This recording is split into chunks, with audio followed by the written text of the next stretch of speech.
Lecture du chapitre 106 par Pascal Morat,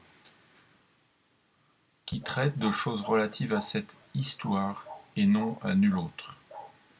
Le duc et la duchesse résolurent de donner suite au défi qu'avait porté Don Quichotte à leur vassal pour le motif précédemment rapporté.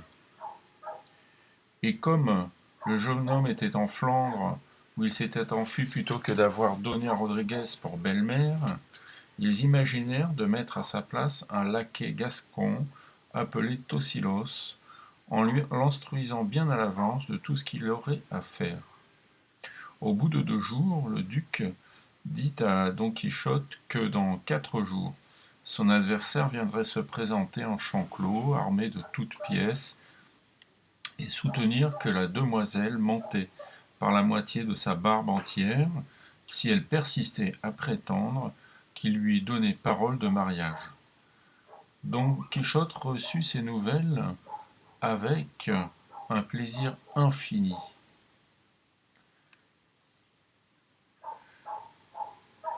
Et, se promettant de faire merveille en cette affaire, il regarda comme un grand bonheur qu'il s'offrit une telle occasion de montrer au seigneur, ses hôtes, jusqu'où s'étendait la valeur de son bras formidable. Aussi s'attendait-il, plein de joie et de ravissement, la fin des 4 jours, qui semblait, au gré de son désir, durer 400 siècles. Mais laissons-les passer comme nous avons laissé passer bien d'autres choses, et revenons tenir compagnie à Sancho, qui, moitié joyeux, moitié triste, cheminait sur son âne, venant chercher son maître, dont il aimait mieux retrouver la compagnie que d'être gouverneur de toutes les îles du monde. Or, il arriva qu'avant de s'être beaucoup éloigné de l'île de son gouvernement, car jamais il ne se mit à vérifier si c'était une île, une ville, un bourg, un village qu'il avait gouverné, il vit venir, sur le chemin qu'il suivait, 6 pèlerins, avec leurs bourdons, de ces étrangers qui demandent l'aumône en chantant. Arrivés auprès de lui, ces pèlerins se rangèrent sur 2 files et se mirent à chanter en leur jargon, ce que Sancho ne pouvait comprendre. Seulement, il leur entendit prononcer distinctement le mot aumône, d'où il conclut que c'était l'aumône qu'ils demandaient en leur chanson. Et comme, à ce que dit Sidamet, il était essentiellement charitable, il tira de son bissac le demi-pain et le demi-fromage dont il s'était pourvu, et leur en fit cadeau, en leur disant par signe qu'il n'avait pas autre chose à leur donner. Les étrangers reçurent cette charité de bien bon cœur et ajoutèrent aussitôt: Kelt, je n'entendais pas ce que vous me demandez, braves gens, répondit Sancho. Alors l'un d'eux tira une bourse de son sein et la montra à Sancho pour lui faire entendre que c'était de l'argent qu'il lui demandait. Mais Sancho, se mettant le pouce contre la gorge et étendant les doigts de la main, leur fit comprendre qu'il n'avait pas dans ses poches trace de monnaie. Puis, piquant le grison, il passa au milieu d'eux. Mais au passage, l'un de ces étrangers, l'ayant regardé avec attention, se jeta au-devant de lui, le prit dans ses bras par la ceinture et s'écria d'une voix haute en bon castillan: Miséricorde, qu'est-ce que je vois là? Est-il possible que j'aie dans mes bras mon cher ami, mon bon voisin Sancho Panza? Oui, c'est bien lui, sans aucun doute, car je ne dors pas et ne suis pas ivre à présent. Sancho fut fort surpris de s'entendre parler par son nom et de se voir embrassé de la sorte par le pèlerin étranger.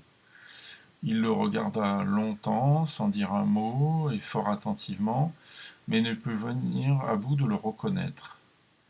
Le pèlerin, voyant son embarras, comment est-ce possible, frère Sancho Panza, lui dit-il, que tu ne reconnaisses pas ton voisin Ricote le Morisque, mercier de ton village?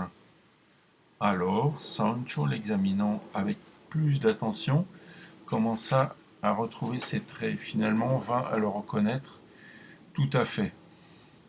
Sans descendre de son âne, il lui jeta les bras au cou et lui dit: Qui diable pourrait te reconnaître, Ricote, dans cet habit de mascarade que tu portes? Dis-moi un peu, qui t'a mis à la française et comment oses-tu rentrer en Espagne, où si tu es pris et reconnu, tu auras passé un mauvais quart d'heure? Si tu ne me découvres pas, Sancho, répondit le pèlerin, je suis sûr que personne ne me reconnaîtra sous ce costume. Mais quittons le chemin pour gagner ce petit bois qu'on voit d'ici, où mes compagnons veulent dîner et faire la sieste. Tu y dîneras avec eux, car ce sont de bonnes gens, et j'aurai le temps de te conter ce qui m'est arrivé depuis le départ de mon village, pour obéir à l'édit de Sa Majesté, qui menaçait, comme tu l'as su avec tant de sévérité, les malheureux restes de ma nation. Sancho y consentit. Et Ricote ayant parlé aux autres pèlerins, ils gagnèrent sous le bois qui était en vue, tous le bois qui était en vue, s'éloignant ainsi de la grande route. Là, ils jetèrent leurs bourdons, ôtèrent leurs pèlerines et restèrent en juste au corps. Ils étaient tous jeunes et de bonne mine, hormis Ricote, qui était un homme avancé et en âge. Tous portaient des besaces et toutes fort bien pourvues, de moins de choses excitantes et qui appellent la soif de 2 lieues. Ils s'étendirent par terre et faisant de l'herbe une nappe, ils y étalèrent du pain, du sel, des couteaux, des noix, des bribes de fromage et des os de jambon, qu'ils se défendaient contre les dents, qui, s'ils se défendaient contre les dents, se laissaient du moins sucer. Ils posèrent aussi sur la table un ragoût noirâtre qu'ils appelaient cabial, et qui se fait avec des œufs de poisson. Grand provocateur de visite à la bouteille. Les olives ne manquaient pas non plus, sèches à la vérité et sans nul assaisonnement, mais savoureuses et bonnes à s'envelopper. Il est facile de voir que toute sa sympathie est pour le peuple opprimé. Mais ce qui brillait avec le plus d'éclat au milieu des somptuosités de ce banquet, c'était 6 outres de vin, car chacun tira la sienne de son bissac, et le bon Ricote lui-même, qui s'était transformé de morisque en allemand, apporta son outre, qui pouvait le disputer aux 5 autres en grosseur. Ils commencèrent à manger, de grand appétit, mais fort lentement, savourant chaque bouchée qu'ils prenaient d'une chose et de l'autre avec la pointe du couteau. Bientôt après, ils levèrent tous ensemble les bras et les outres en l'air, puis, la bouche fixée au goulot et les yeux cloués au ciel, de telle sorte qu'on eût dit qu'ils y prenaient leur point de mire.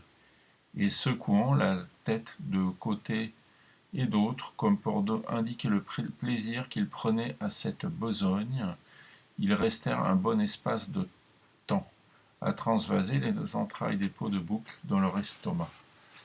Sancho regardait tout cela et ne s'affligeait de rien, au contraire, pour accomplir le proverbe qu'il connaissait bien, quand à Rome tu seras, fais ce que tu verras. Il demanda l'outre à Ricote et prit sa visée comme les autres, sans y trouver moins de plaisir qu'eux.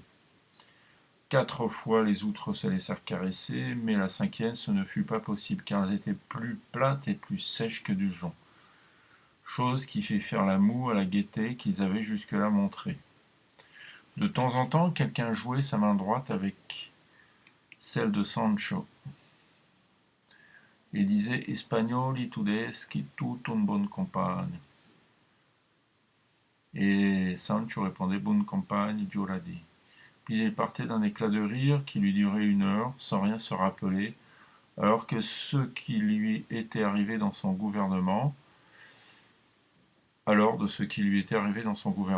car sur le temps où l'on mange et où l'on boit, les soucis n'étendent pas d'ordinaire leur juridiction. Finalement, la fin du vin fut le commencement d'un sommeil qui s'empara d'eux tous, et ils tombèrent, endormis sur la table même et sur la nappe. Ricote et Sancho restaient seuls, éveillés, parce qu'ils avaient moins bu et mangé davantage. Ils s'écartèrent un peu, s'assirent au pied d'un hêtre, laissant les pèlerins ensevelis. dans un doux sommeil. Et Ricote, sans faire un faux pas en sa langue morisque, mais au contraire en bon castillan, lui parla de la sorte. Tu sais fort bien, ô Sancho Panza, mon voisin et ami, quel effroi, quelle terreur jeta parmi nous l'édit que fit publier Sa Majesté contre les gens de ma nation. Moi du moins j'eus une telle frayeur qu'il me parut qu'avant le temps qu'on nous accordait pour sortie d'Espagne, la peine s'exécutait déjà dans toute sa rigueur sur ma personne et sur celle de mes enfants. Je résolus donc, avec prudence à mon avis, comme celui qui, sachant qu'on doit le congédier la maison où il demeure, se pourvoit à l'avance d'une autre maison pour s'y transporter. Je résolus, dis-je, de quitter le pays seul et sans ma famille, et d'aller chercher un endroit où la conduire ensuite avec commodité. Et sans la précipitation avec les autres furent obligés de partir. En effet, je reconnus sur le champ, et tous nos anciens le reconnurent aussi, que ces décrets n'étaient pas de simples menaces comme le pensaient quelques-uns, mais de véritables lois qui seraient exécutées au temps fixé. Ce qui m'obligeait à croire cela vrai, c'était que j'étais instruit des extravagants et coupables desseins que nourrissaient les nôtres, desseins tels en effet qu'il me semblait que ce fut une inspiration divine qui poussa Sa Majesté à prendre une si énergique résolution. Ce n'est pas que nous fussions tous coupables, car il y avait parmi nous de sincères et véritables chrétiens, mais il était si peu nombreux qu'ils ne pouvaient s'opposer à ceux qui ne partageaient pas leurs croyances. Et c'était couver le serpent dans son sein que de garder ainsi tant d'ennemis au cœur de l'État. Finalement, nous fûmes punis avec juste raison de la peine du bannissement, peine douce et légère aux yeux de quelques personnes, mais aux nôtres la plus terrible qu'on pût nous infliger. Où que nous soyons, nous pleurons l'Espagne, car enfin nous y sommes nés, et c'est notre patrie naturelle. Nulle part nous ne trouvons l'accueil que souhaite notre infortune. En Berbérie, dans toutes les parties de l'Afrique où nous espérions être reçus, accueillis, traités comme des frères, c'est là qu'on nous insulte et qu'on nous maltraite le plus. Hélas, nous n'avons connu le bien qu'après l'avoir perdu, et nous avons presque tous un tel désir de revoir l'Espagne que la plupart de ceux en grand nombre qui savent comme moi la langue reviennent en ce pays, laissant à l'abandon leurs femmes et leurs enfants. Tant est grand l'amour qu'ils lui portent. À présent, je reconnais par expérience ce qu'on a coutume de dire, que rien n'est doux comme l'amour de la patrie. Je quittai, comme je t'ai dit, notre village. J'entrai en France, et bien on nous y fit bon accueil, je voulus tout voir avant de me décider. Je passai en Italie, puis en Allemagne, et c'est là qu'il me parut qu'on pouvait vivre le plus librement. Les habitants n'y regardent pas beaucoup de délicatesse, chacun vit comme il lui plaît, et dans la plus grande partie de cette contrée, on jouit de la liberté de conscience. J'arrêtai une maison dans un village près de Augsbourg, puis je me remis à, à ces pèlerins qui ont coutume de venir en grand nombre chaque année visiter les sanctuaires de l'Espagne, qu'ils regardent comme leurs grandes Indes, tant ils sont sûrs d'y faire leur profit. Ils la parcourent presque tout entière, il n'y a pas un village d'où ils ne sortent, comme on dit, repus de boire et de manger, et avec un réal pour le moins en argent. Au bout du voyage, ils s'en retournent avec une centaine d'écus de reste qui, changés en or et cachés, soit dans le creux de leur bourdon, soit dans les pièces de leurs pèlerines, soit de toute autre manière, sortent du royaume et passent à leur pays, malgré les gardiens des ports et des passages où ils sont visités. Maintenant, Sancho, mon intention est d'aller retirer le trésor que j'ai laissé enfoui dans la terre, ce que je pourrais faire sans danger puisqu'il est hors du village, et d'écrire à ma fille et à ma femme, ou bien d'aller les rejoindre de Valence à Alger, où je sais qu'elles sont, puis de trouver moyen de les ramener à quelque port de France pour les conduire de là en Allemagne, où nous attendrons ce que Dieu veut faire de nous.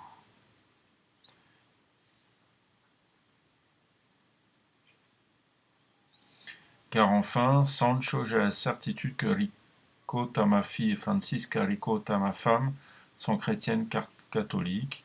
Bien que je ne sois pas autant, je suis cependant plus chrétien que mort, et je prie Dieu chaque jour pour qu'il m'ouvre les yeux de l'intelligence et me fasse connaître comment je dois le servir. Ce qui m'étonne et ce que je ne comprends pas, c'est que ma femme et ma fille aient été plutôt en Berbérie qu'en France, où elles auraient pu vivre en chrétiennes. Écoute, ami Ricote, répondit Sancho. Elles n'en eurent sans doute pas le choix, car c'est Juan Tiopeyo, le frère de ta femme, qui les a emmenées. Et comme c'est un mort fiefé, il a gagné le meilleur gîte. Il faut encore que je te dise autre chose, c'est que je crois que tu vas en vain chercher ce que tu as mis dans la terre, car nous avons eu connaissance qu'on on avait enlevé à ton beau-frère et à ta femme bien des perles et bien de l'argent en or qu'ils emportaient pour la visite. Cela peut être, répéta Ricote, mais je sais bien, Sancho, qu'on n'a pas touché à ma cachette, car je n'ai découvert à personne où elle était. Crainte de quelque malheur. Ainsi donc, Sancho, si tu veux venir avec moi et m'aider à retirer